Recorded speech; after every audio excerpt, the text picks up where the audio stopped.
안녕하세요. 오늘 이 아침에 함께 나와 하나님 앞에 기도하시는 우리 성도님들을 환영합니다. 오늘 이 아침에도 열심으로 하루를 사시기 위해서 또 하나님 앞에 기도함으로 하루를 시작하기 위해서 또 하나님 앞에 먼저 영광과 찬양을 돌리고 또 그 말씀을 들음으로 나의 삶을 인도하실 그 하나님을 바라며 이 아침을 시작하시는 우리 성도님들에게 하나님 아버지의 응답뿐만 아니라 그 사랑, 그 은혜, 그 충만함이 가득한 오늘 하루 되시기를 간절히 축원드립니다.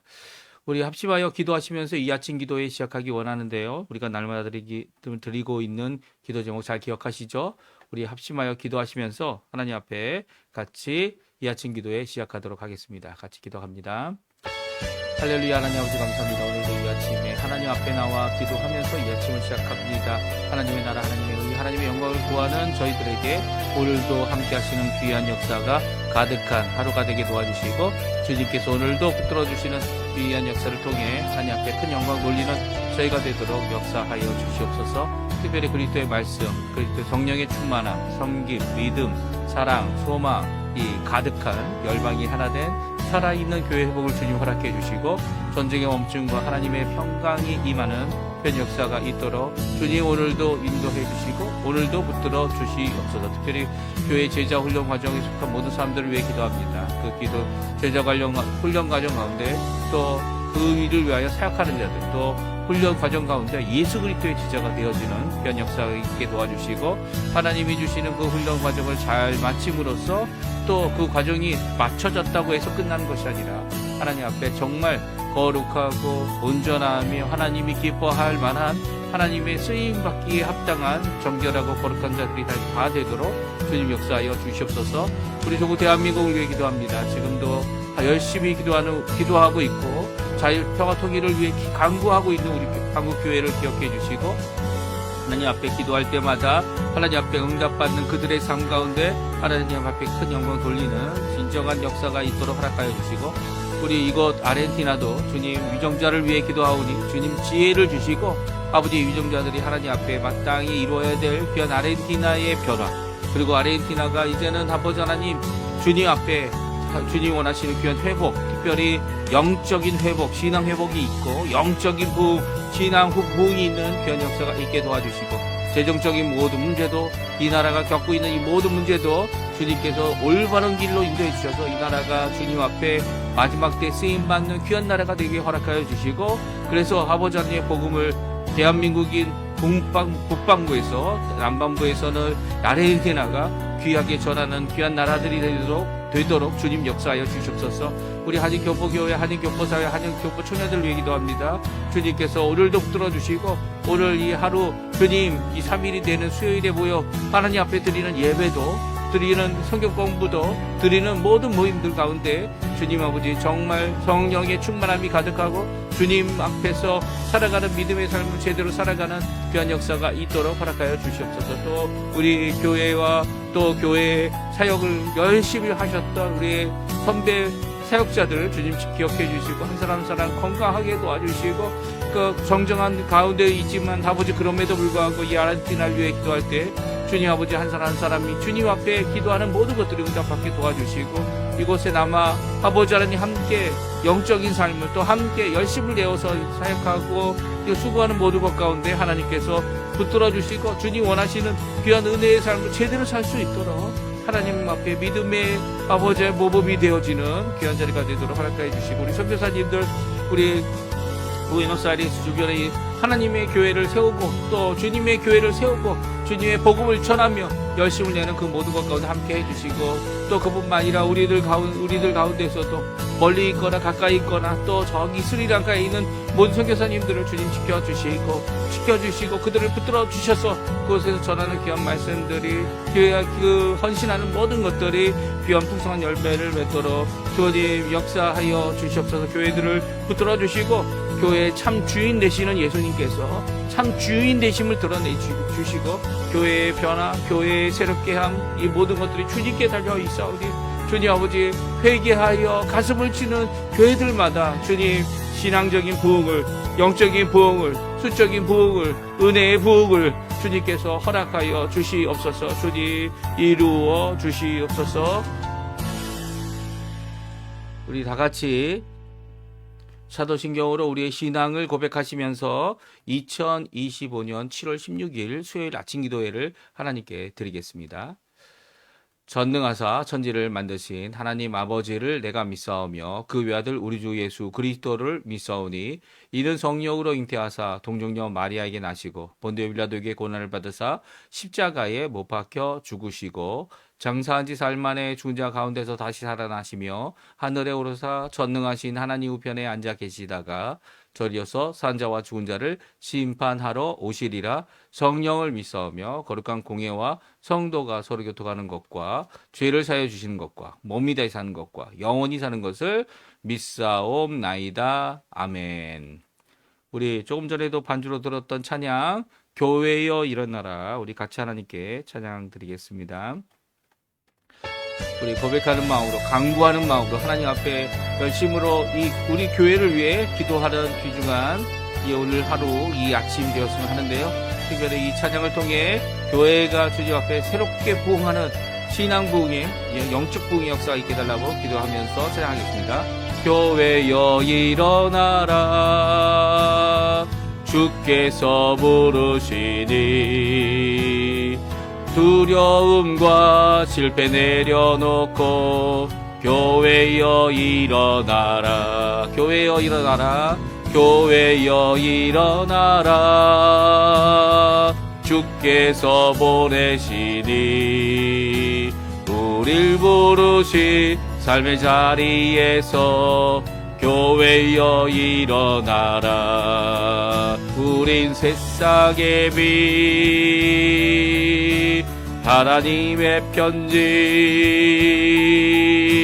주의 교회를 통해 세상이 주를 보리라.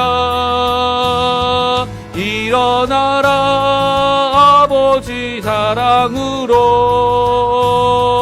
아버지 능력으로 서로 하나 되어 그 빛을 비추라. 노래하라, 아버지의 사랑을, 아버지의 크심을 이 삶의 노래로 주님을 나타내라. 일어나라.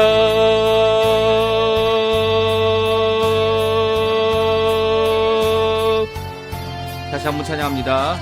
교회여 일어나라, 주께서 부르시니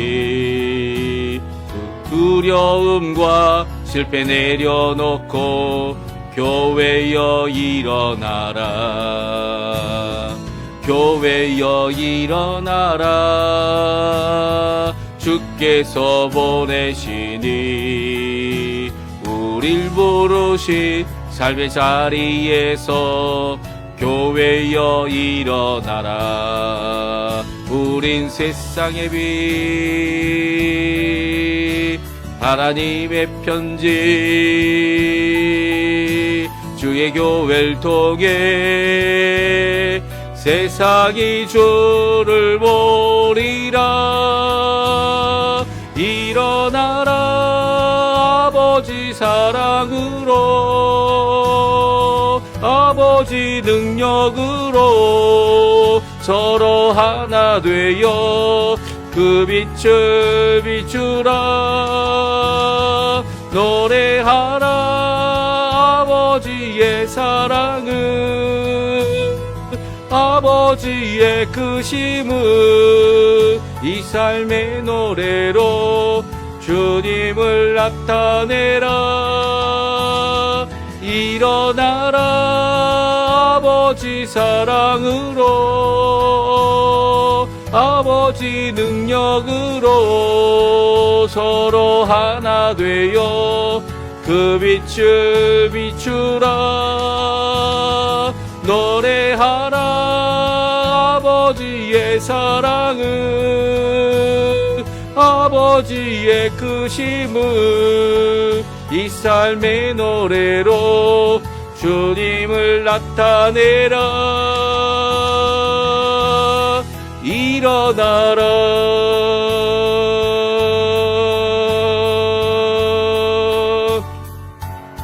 아멘. 오늘 이 아침에 같이 읽을 하나님의 말씀은 요한계시록 11장 말씀입니다. 요한계시록 11장 1절에서 14절까지 말씀만 저희들이 읽겠습니다. 우리 화면에 지금 나오고 있는데요. 같이 읽습니다.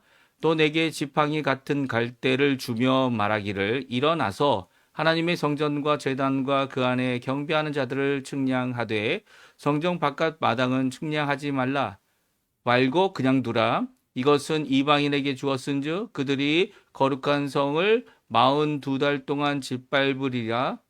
내가 나의 두 증인에게 권세를 주리니 그들이 굵은 베옷을 입고 1260일을 예언하리라.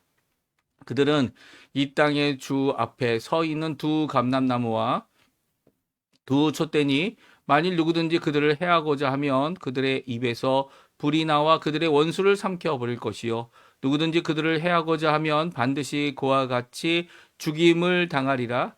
그들이 권능을 가지고 하늘을 닫아 그 예언하는 날 동안 비가 오지 못하게 하고 또 권능을 가지고 물을 피로 변하게 하고 아무 때든지 원하는 대로 여러 가지 재앙으로 땅을 치리로다.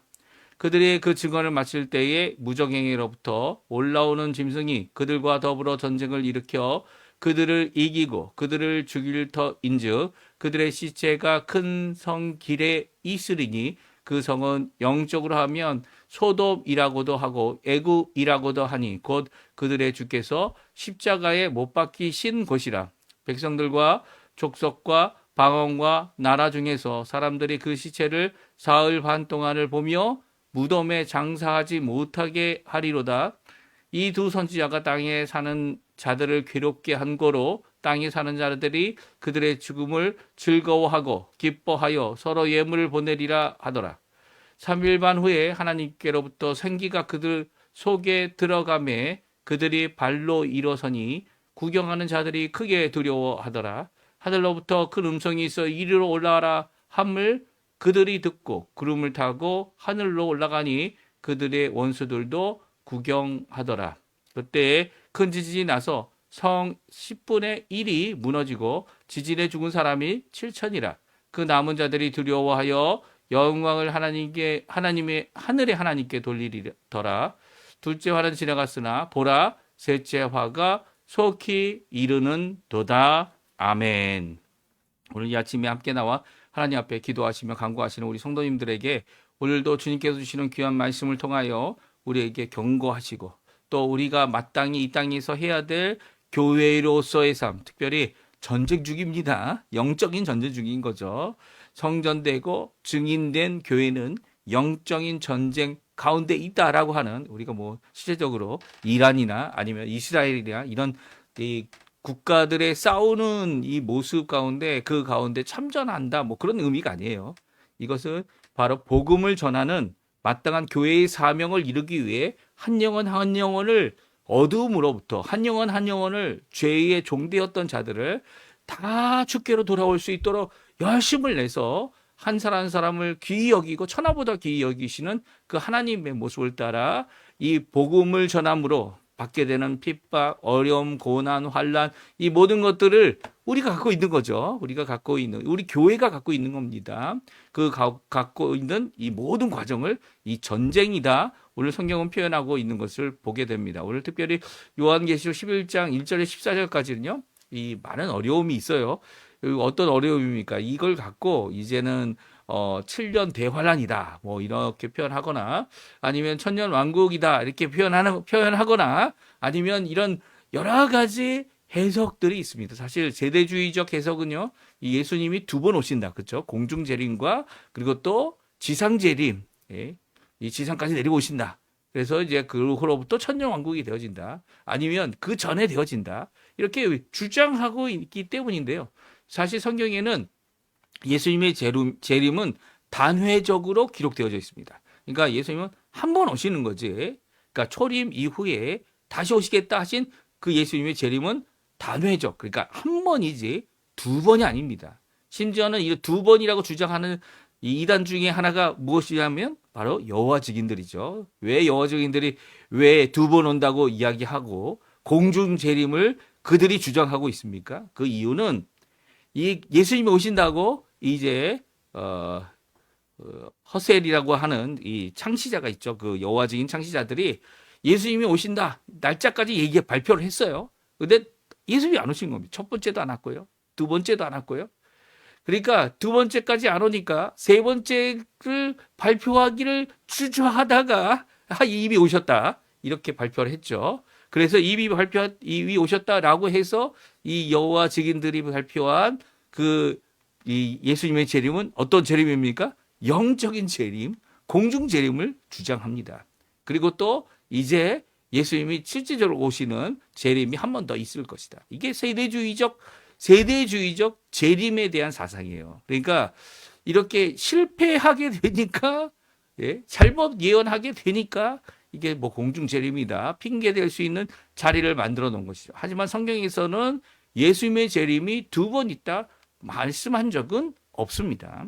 그리고 이것을 추정하고 이야기하는 그나마 이단까지는 안 가는데 왜냐하면 이제 종말론으로 인해서 이단으로 정죄하진 않아요. 하지만 그럼에도 불구하고 잘못된 종말론을 주장하고 있는 것이 바로 세대주의 종말론이죠. 그래서 저희에게는 이 전천년설이라고 하는 하나님의 나라 천년 왕국이 어떤 의미를 갖고 있고 어느 때 이루어지겠냐라고 하는 입장 앞에서 세대주의는 아예 제외해 버립니다. 신학에서 이것은 잘못된 거다. 왜냐하면 성경이 이야기하는 것을 잘못 이해하고 있기 때문에 그리고 자기의 주장대로 마치 이 예수님을 두 번 오실 것처럼 주장하는 거기 때문에 성경에서 그렇게 말씀하지 않거든요. 그 주장이 잘못됐다 이게 정죄하기 때문이에요. 그리고 또 이 세대주의가 또 잘못하는 것은 오늘 우리가 읽고 있는 이 요한계시록 4장부터 그러니까 2장과 3장은 교회에 대해 주신 말씀이잖아요. 그런데 2장 3장이 교회에게 주실 때 두 번이나 유대인들을 사단의 집단이다 모임이다 이렇게 말씀하셨어요. 예수님께서 친히 그것을 기록하고 있죠. 그런데 세대주의자들은 4장부터는 교회를 위한 말씀이 아니라 이 돌아와야 할 유대인들에 대한 말씀이라고 그들은 주장합니다. 언제까지요? 요한계시록의 이 본문이라고 할 수 있는 16장까지의 모든 내용이 다 유대인과 관련된 것이지 교회하고 관련된 게 아니라는 거예요. 그러니까 이렇게 잘못된 구분과 잘못된 주장을 하는 세대주의 입장은요, 저희들이 받을 수가 없죠. 어제 귀한 이제 복음주의 목사님이신 존 메가더 목사님께서 소천했다는 소식이 이제 신문 보도를 통해서 이제 미국이죠. 이 보도를 통해서 전해졌습니다. 참 안타까운 일인데요. 왜냐하면 그분은 정말 하나님의 말씀을 이 말씀 그대로 이해하려고 하는 수많은 노력들을 했고요. 저도 이제 이 디지털 북으로 몇 개 이제 존 메가더 목사님의 책을 갖고 있는데요. 그분이 써놓은 거 보면 정말 이 주석들이 정말 좋습니다. 근데 이제 요한계시록만 빼고요. 종말론만 빼고요. 왜냐하면 그분은 이 종말론에 있어서는 세대주의적인 입장을 갖고 계세요. 그래서 그 세대주의적인 입장을 그건 빼놓고 나머지 것들은 정말 좋은 말씀들이 족처럼 되어져 있고요. 북미뿐만 아니라 한국의 이 복음적인 귀한 말씀 중심의 성경 중심의 귀한 사역들을 이루시고 신학교들도 세우시고 하셨습니다. 뭐 잘 아시죠? 메가더 장군은 우리가 잘 알죠. 한국 사람들에게 있어서 북한과의 6.25 전쟁, 남북 전쟁이라고 얘기할 수도 있겠지만 6.25 전쟁에서 이 지금의 상태까지 휴전을 할 수 있겠던 것은 바로 메가더 장군의 귀한 일이었죠. 이 존 메가더 목사님은 메가더 장군의 손자가 됩니다. 손자가 되고 그리고 또 이제 뭐 메가더 장군의 아들도 이 한국을 위해서 많이 일하고 수고했지만 이 메가더 장군의 이 손자가 되는 이 목사님은 이게 귀하게 하나님께서 써 주시고 이제 하나님의 부르심을 받게 된 거죠. 이런 목사님에게도 이렇게 이제 좋은 모든 것이 있지만 또 성경적이지 못한 부분도 세대주의 입장을 갖고 있는 부분 이런 것들은 참 안타까운 부분이지만 그래도 정말 귀하게 사역하신 그 목사님 그리고 또 유가족 그 목사님을 기억하고 또 유가족들에게 귀한 하나님의 은혜가 넘치기를 또 위로가 넘치기를 간절히 바랍니다. 오늘 나와 있는 이 성전을 측량하고 또 증인이 되어 두 증인, 두 감람나무 아니면 두 촛대라고 표현되어 있는 것들은 모두 다 이제 개인적인 입장에서 개인을 얘기한다. 아니면 성전이 다시 지어질 것이다. 그런 의미가 결코 아니다라는 것 우리가 잘 알고 있습니다. 특별히 성전된 각 사람의 몸을 이야기하고 예수님께서 그러셨죠. 이 48년 동안 지었는데 다 짓지 못한 성전을 자랑하고 있는 제자들에게 야, 이걸 헐어버려. 그럼 내가 3일 만에 다시 지을게.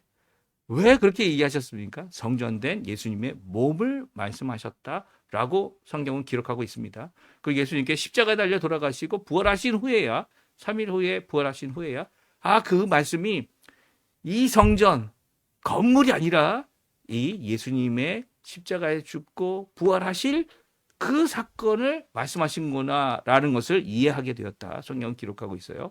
그러니까 성전의 건물이 중요한 게 아니에요. 오늘도 본문에 나옵니다. 성전의 건물을 이 갈대 하나를 줘서 그것을 측량하라고 얘기하죠. 근데 측량하라 할 때 성전을 측량하고 성전에 있는 여러 가지 것들을 측량하게 됩니다. 근데 마지막으로 측량해야 되는 게 뭡니까?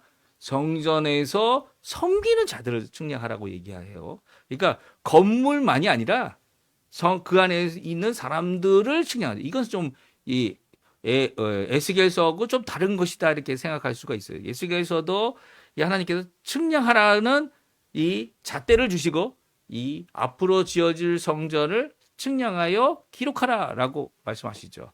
그때 이 에스겔서에서도 사람을 측량하는 것은 없었어요. 그런데 그럼에도 불구하고 하나님이 여기 계시다. 우리와 함께 하시다. 라는 것을 이 성전에서 섬기는 자들을 통해 성전이 다시 세워짐을 통해 여호와 삼마, 삼마죠, 삼마. 이게 마지막 에스겔의 마지막 부분에 나와 있는 말씀입니다. 여호와께서 우리와 함께 하신다라고 하는 성전의 의미를 두드러지게 기록하고 있는 것이 에스겔서입니다. 특별히 성전에서 물이 나와서 그것이 넘쳐서 모든 이 지역에 강이 되고 바다가 되고 이 발목에서부터 이제는 수영하지 않으면 그 강을 지나갈 수 없으리만큼 풍성한 일을 이루게 하실 그 하나님의 은혜를 은혜와 그 풍성함을 기록하고 있는 게 에스겔이라면 오늘 이 본문도 사도 요한에게 이 에스겔과 같이 두루마리 이 성경을 먹게 하고 입에서 달게 하고 배에서 쓰게 하면서도 성전을 측량하여 어떻게 합니까? 성전과 증인된 교회가 마지막에 이룰 사건을 기록하고 있는 거죠. 그러니까 세대주의자들은 이걸 다 어떻게 합니까? 유대인이 회복되는 것으로 이해하지만 저희 교회에서는 그렇게 이해하지 않습니다. 유대인들도 마찬가지로 지금은 예수님을 믿지 않으면 다른 방법이 없는 거예요. 예수님 믿지 않으면 이방인과 같은 거죠. 특별히 오늘 본문에 우리 요한계시록 2장 3장에는 분명히 기록하고 있지 않습니까? 다시 반복하여 말씀드립니다. 요한계시록은 누구에게 주신 말씀입니까?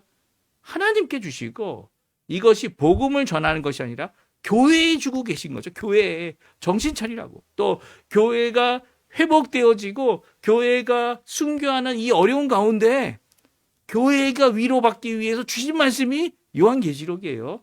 교회 안에 이 유대인들도 있는 겁니다. 예수님을 믿으면 교인이 되는 것뿐만 아니라 성도가 되는 것이고 바로 성전된 몸이신 예수 그리스도의 몸이 되는 겁니다.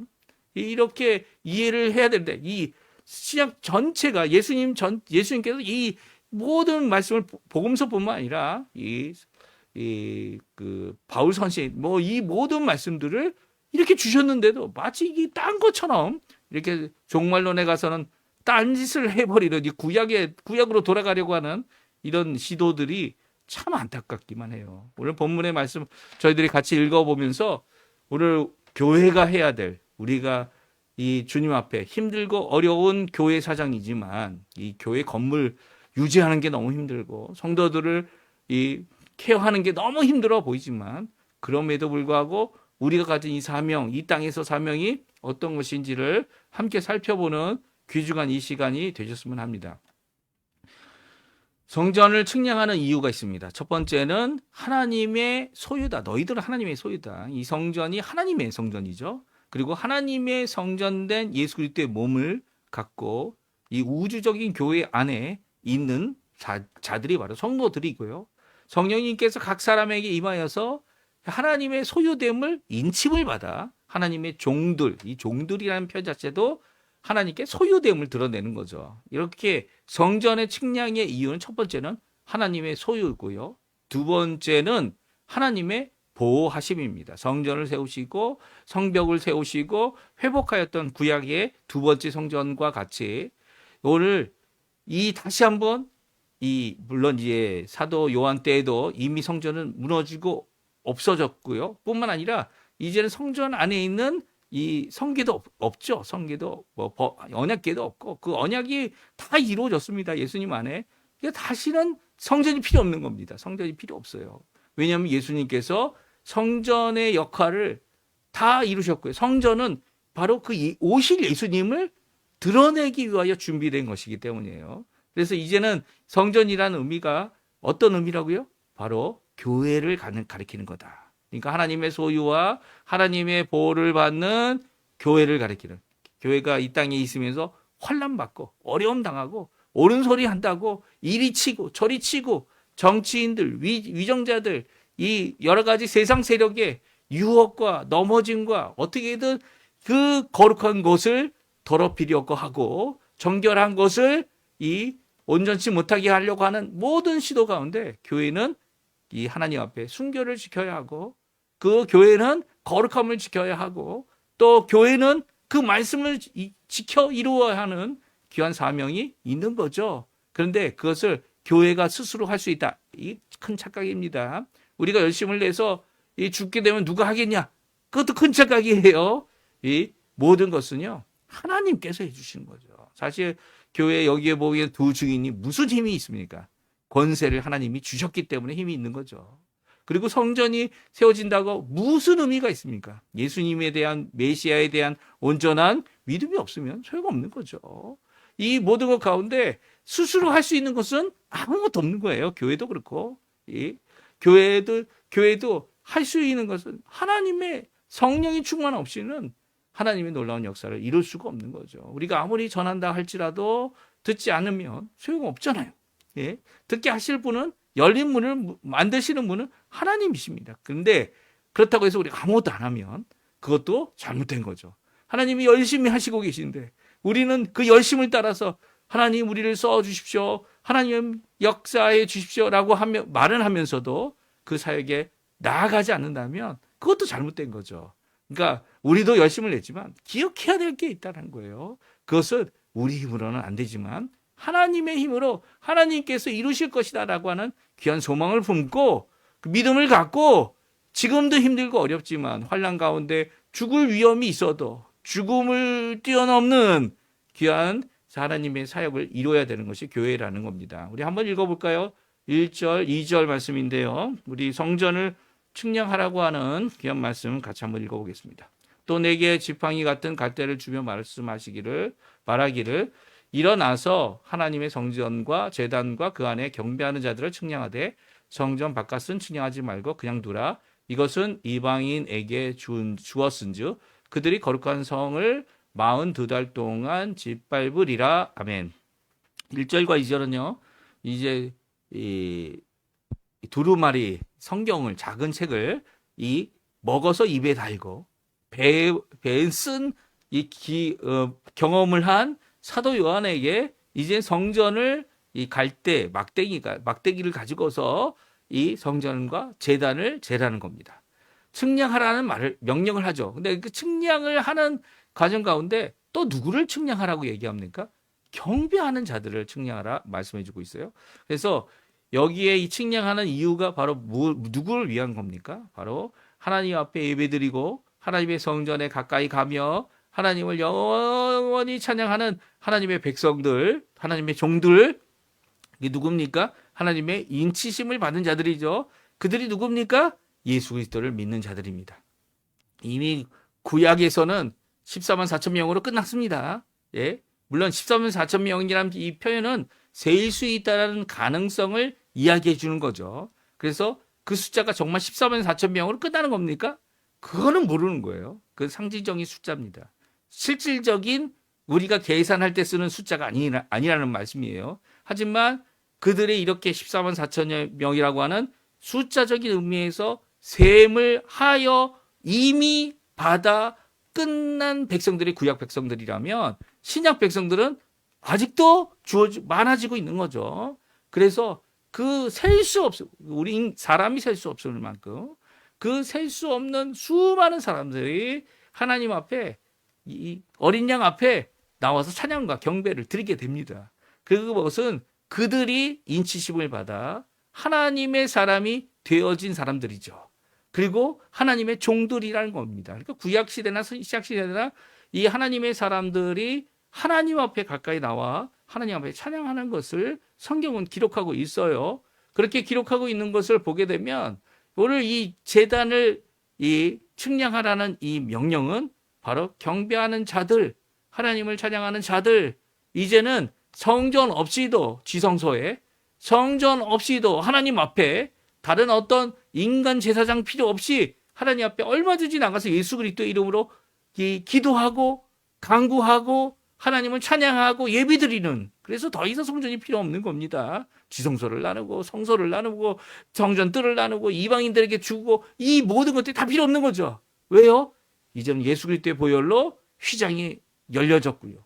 예수 그리스도의 그 십자가의 공로로 예수 그리스도의 그 부활로 우리가 얼마든지 예수 그리스도의 이름으로 하나님 앞에 나가는 귀한 역사를 직접 나가는, 하나님 아버지라 부를 수 있는 귀한 역사를 이루고 있기 때문이에요. 그래서 구약보다 얼마나 더 큰 은혜, 얼마나 더 많은 사람, 얼마나 더 큰 이 규모의 하나님의 나라를 이루어내는지를 성경은 우리에게 말씀해 주고 있어요. 특별히 오늘 이 1절은 참 번역하기 힘든, 왜냐하면 번역하기 힘든 건 아니죠. 그대로 번역하면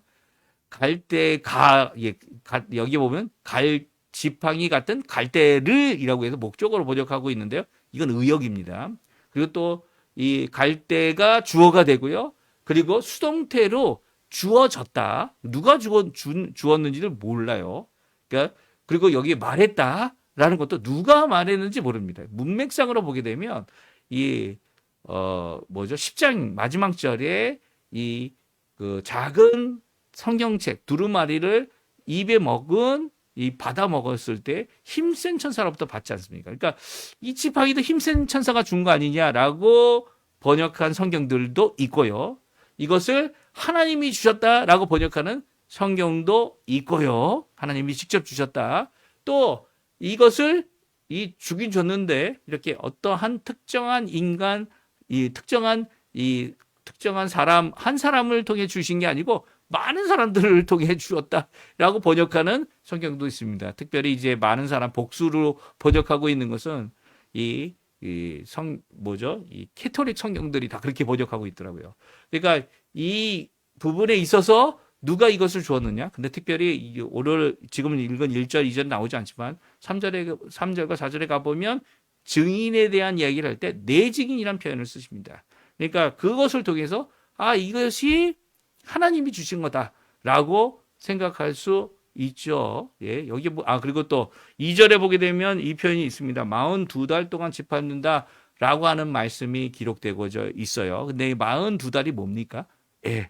3년 반이에요. 이 7년 환란을 주장하는 세대주의자들은 이것이 처음 3년 반 동안은 이렇게 성전 마당이 짓밟힘을 당할 것이다. 이방인들에게 이 거룩한 성도 42달 동안 이방인의 침략을 받아서 점령당할 것이다. 이렇게 주장을 합니다. 더욱이 그 다음에 나와 있는 하나님의 두 증인, 두 감람나무, 두 촛대가 되는 이 사람들도 뭐라고 얘기합니까? 1260일이라고 되어 있는데 이것도 3년 반이에요. 30일씩 계산하면 3년 반 동안 증인들을 보내서 유대인들이 돌아올 수 있도록 하겠다라는 그런 이야기를 이야기합니다. 그런데 이 두 증인이 누구냐? 모르죠. 특별히 한국에 보게 되면 한국의 여러 이단들이 내가 바로 이 두 증인의 역할을 하는 감람나무다, 이런 주장을 하는 이단들과 그 사이비들이 정말 많았어요. 한 사람이 그 사람이 죽게 되니까 그 다음은 내가 감람나무다, 그 다음 사람이 주장하고, 이런 이 성경을 잘못 이해해서는 결코 안 되죠. 이 두 증인을 두 감람나무와 두 촛대로 이 해석하는 이유는요, 바로 이 촛대라는 것을 우리가 보게 되면 무엇을 얘기합니까? 예, 맞습니다. 촛대는 바로 교회를 의미하죠. 우리 2장과 3장에 나와 있는 일곱 촛대, 일곱 교회를 이야기하는 것과 같이 두 촛대를 이 교회다, 이 땅에 있는 교회다라고 이야기하는 이유는 이 두 증인이 자기가 이 복음을 전하는 또 예언하는 이 3년 반이 끝나게 되면 이 무적에게서 그 괴물이 나와 싸우고 죽게 됩니다. 죽게 되는 이 싸움의 과정을 뭐라고 표현하냐면 전쟁이라고 표현하고 있어요. 아니, 두 증인이잖아요. 두 명을 아무리 지금 오늘 본문처럼 이 본문에 나온 것처럼 정말 하나님의 능력으로 모든 것을 하기 때문에 이 싸움을 할 필요가 있습니까? 두 사람인데 싸울 필요가 없는 거죠. 사람과 두 사람을 놓고 전쟁을 한다는 표현을 결코 하지 않기 때문이에요. 그래서 이 두 증인은 이 표현이 두 증인, 그러니까 그들이 전하고 있는 내용이 2명 이상 이 증거를 하는 자들의 그 증거의 신빙성을 믿는 기준이 되는 거죠. 2명 이상이어야 되니까. 그래서 두 증인이라는 이 표현을 쓰고 있고요. 또 두 감람나무, 두 촛대라는 표현을 통해 교회임을 드러내고 하나님의 소유, 하나님의 보호하심이 교회에 있다라는 것을 말씀해 주고 있습니다. 근데 이 교회가 해야 될 일이 뭡니까? 3년 반뿐만이 아니라 교회가 어렵고 힘들고 심지어는 이렇게 죽은 자와 같이 아무것도 할 수 없는 자가 되었다 할지라도 하나님 앞에 이 예수님이 오시기 전까지 우리를 부르셔서 하늘에 올리게 하실 그 전까지, 부활의 몸을 얻게 하기 전까지 해야 될 일은 죽어도 죽기까지 순교하며 해야 될 것은 바로 이 하나님의 복음을 전하는 일. 그 일을 위해서 환난과 어려움을 당하겠지만 그 어려운 가운데 끝까지 일을 하도록 하나님께서는 권세를 주신다는 거예요. 특별히 그 권세를 가지고 이 두 증인이 잘 했습니다. 그렇죠? 하나님 앞에 하나님께 결국 돌아올 사람들이 돌아올 수 있도록 나중에는 영광을 돌리는 일을 감당하고 있는 모습을 오늘 성경은 기록하고 있습니다. 그러니까 오늘 이 성경이 권능을 갖고 있는 것이 어떤 특정한 두 사람이다라고 저희가 이해하게 되면 좀 어려움이 있어요.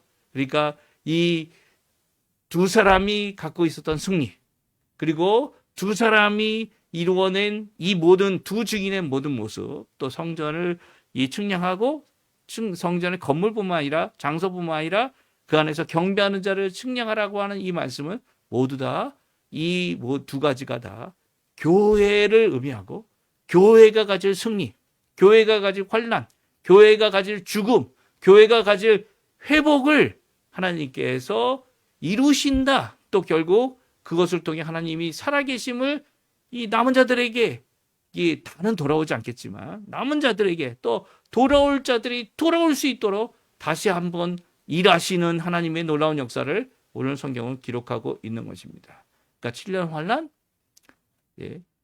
7년 환난이 없을 가능성이 많아요. 이 교회가 단순히 이 7년이라는 이 압축된 이런 의미가 아니고 이것을 통해서 하나님의 심판과 재앙이 임하는 그 가운데 그 하나님의 심판이 임하기 바로 전에 하나님께서 이렇게 교회를 쓰셔서 교회의 이 능력과 권세와 그리고 또 교회의 이 일하심의 모든 것들을 다시 살리시는 죽음과 살리심의 역사를 통해 하나님이 영광 홀로 받도록 하게 하실 것이다 말씀하고 있는 것이죠. 근데 교회의 이 승리는요, 내가 받은 것이에요. 전부 다.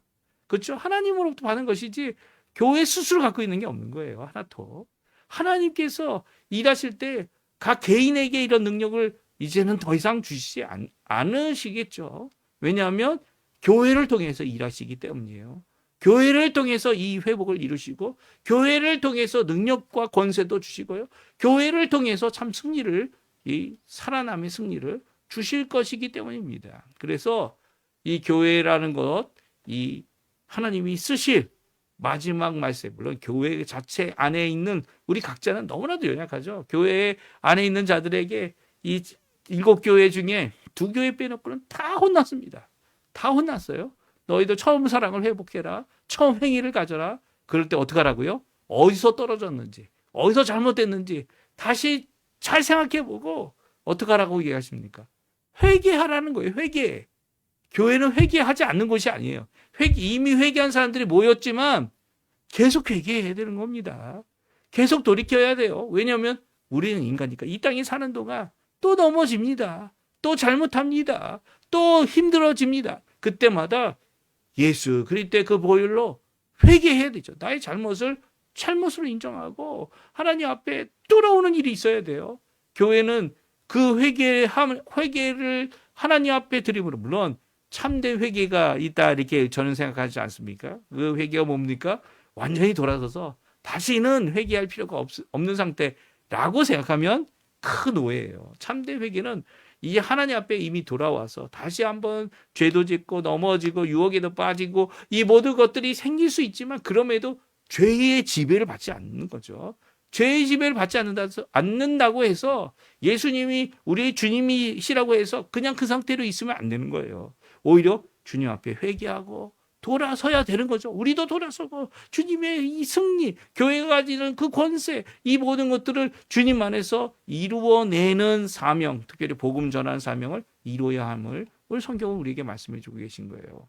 그러니까 오늘 이 말씀을 통해 하나님 앞에 결국 돌아오는 사람들이 있을 것이다. 네. 하나님께 영광 돌리는 사람이 있을 것이다. 13절에 끝을 맺고 있습니다. 그리고 14절에 가서 이것이 두 번째 하나님이 주시는 하나님의 화이고요. 이렇게 긴 내용이 담겨져 있는 것은 바로 말세에 하나님의 종말의 시대를 살아가는 우리 교회가 해야 될 사명이 무엇인지를 분명히 말씀해 주고 계신 것이죠. 오늘 이 말씀 기억하시면서 하나님 앞에 기도하시고요.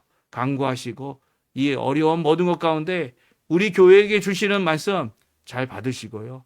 그 말씀 안에서 힘들고 어렵고 죽기까지 충성하는, 죽은 후에도 걱정하지 말라고, 이 사도 요한을 통해 주시는 이 귀한 말씀, 교회가 점점 힘들어지고 교회가 하나님이 정말 쓰시는 것인가, 이 교회가 이렇게 정말 시끄럽고 갈등이 넘쳐나는 것 같은 이 교회가 진정 평강의 메시지를 전하는 이 귀한 복음의 역할을 감당할 수 있는 것은 바로 하나님의 능력으로, 하나님의 권세로 하나님께서 하시는 그 사역 때문임을 오늘도 기억하고요. 하나님 앞에 오늘도 기도하시면서 이 아침 하나님 앞에 나오시는 우리 성도님들 다 되셨으면 합니다. 우리 합심하여 기도하시면서 우리 아침 기도에 우리 마치도록 하겠습니다.